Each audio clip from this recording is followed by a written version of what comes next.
Assalamualaikum warahmatullahi wabarakatuh. Salam sejahtera bagi kita semua. Shalom Om Swastiastu, Namo Buddhaya, salam kebajikan. Dan sebelumnya, perkenalkan nama saya Nina Ayu Sabrina dengan NIM 811142121. Di sini saya akan menerangkan materi tentang kontrol manfaat dalam perkawinan kedua menurut KUH Perdata. Nah, apa sih perkawinan kedua dan kontrol manfaat itu? Perkawinan kedua itu merupakan perkawinan yang terjadi setelah perceraian atau kematian pasangan sebelumnya. Dalam konteks ini, salah satu atau kedua pasangan telah mengalami pernikahan sebelumnya yang kemudian berakhir melalui perceraian atau kematian. Perkawinan kedua ini melibatkan pasangan yang memutuskan untuk menikah kembali setelah mengalami pernikahan sebelumnya. Lalu, apa sih kontrol manfaat itu? Kontrol manfaat merupakan konsep yang mengacu pada aturan atau mekanisme yang mengatur pembagian harta atau manfaat ekonomi antara suami dan istri dalam sebuah perkawinan. Tujuan dari kontrol manfaat adalah untuk menentukan cara yang adil dan sesuai hukum dalam membagi aset atau harta bersama pasangan yang diperoleh selama perkawinan.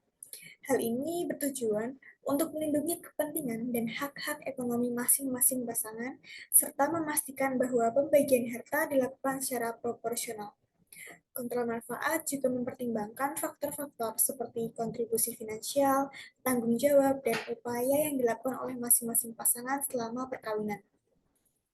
Selanjutnya, perkawinan tanpa perjanjian kawin ini diatur dalam pasal 35 ayat 1 KUH Perdata yang berbunyi, harta benda yang diperoleh selama perkawinan menjadi harta bersama.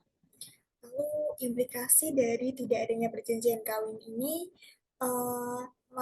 dapat menimbulkan ketidakpastian dalam pembagian harta bersama, potensi perselisihan antara pasangan terkait hak dan kewajiban finansial, serta penentuan status hukum harta yang menjadi subjek perselisihan perceraian atau kematian pasangan.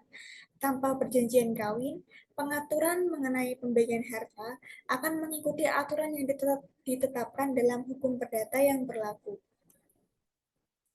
Lalu berikutnya ada contoh riwayat pewarisan, yakni ada Pasha, seorang suami yang meninggal dunia, meninggalkan seorang istri dan seorang anak dalam perkawinan kedua bernama Keisha dan Luna. Seorang anak dalam perkawinan pertama bernama Bintang. Perkawinan antara Pasha dan Keisha ini dilakukan tanpa terlebih dahulu membuat perjanjian kawin. Lalu ke dalam perkawinan, Pasha membawa harta sebesar 24 juta rupiah, sedangkan Kesha membawa harta sebesar 6 juta rupiah. Lalu harta peninggalan sebesar 30 juta rupiah. Lalu berapa yang diterima masing-masing ahli waris Pasha?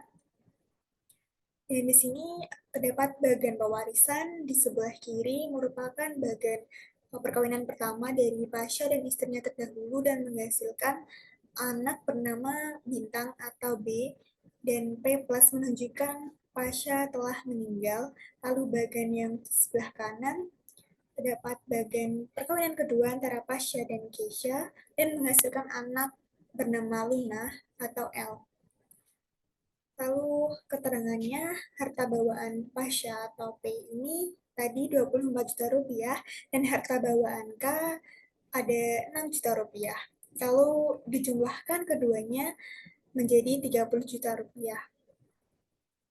Jawaban dari pertanyaan sebelumnya, yaitu ahli waris P, itu adalah Bintang, Keisha, dan Luna, atau bisa disingkat B, K, dan L. Dan B, K, dan L ini mendapat bagian masing-masing sepertiga. Bagian K sebagai istri ada 30 juta rupiah dikali setengah, sama dengan 15 juta rupiah. Setengah itu dari pembagian Keisha dan Pasha sebagai suami istri. Ahli waris adalah B, K, dan L, yaitu 15 juta rupiah dikali sepertiga. Sama dengan 5 juta rupiah. Jadi bagian K sama dengan 15 juta rupiah ditambah 5 juta rupiah sama dengan 20 juta rupiah. Dan karena ada batasan pasal 852A dan pasal 181 KUH Perdata, maka harus dicari manfaat K. Maka itu terlebih dahulu harus dicari harta Kesha. Harta Kesha tadi ada 6 juta. Dan manfaat Kesha berarti 20 juta rupiah. Hasil dari bagian K tadi dikurangi 6 juta rupiah menjadi 14 juta rupiah. Dan karena ada batasan pasal 852A dan pasal 181 KUH Perdata, maka manfaat yang boleh dinikmati istri kedua atau Kesha ini adalah seperempat kali harta warisan P. Dan K sama dengan seperempat kali 24 juta rupiah sama dengan 6 juta rupiah atau tidak boleh melebihi bagian terkecil anak dari perkawinan terdahulu, yaitu 5 juta rupiah. Jadi manfaat yang boleh dinikmati K sama dengan 5 juta rupiah. Sehingga K kelebihan manfaat yaitu 14 juta rupiah dikurangi 5 juta rupiah menjadi 9 juta rupiah. Lalu manfaat K harus dipotong 9 juta rupiah. Jadi bagian yang diterima K ini 20 juta rupiah dikurangi 9 juta rupiah menjadi 11 juta rupiah.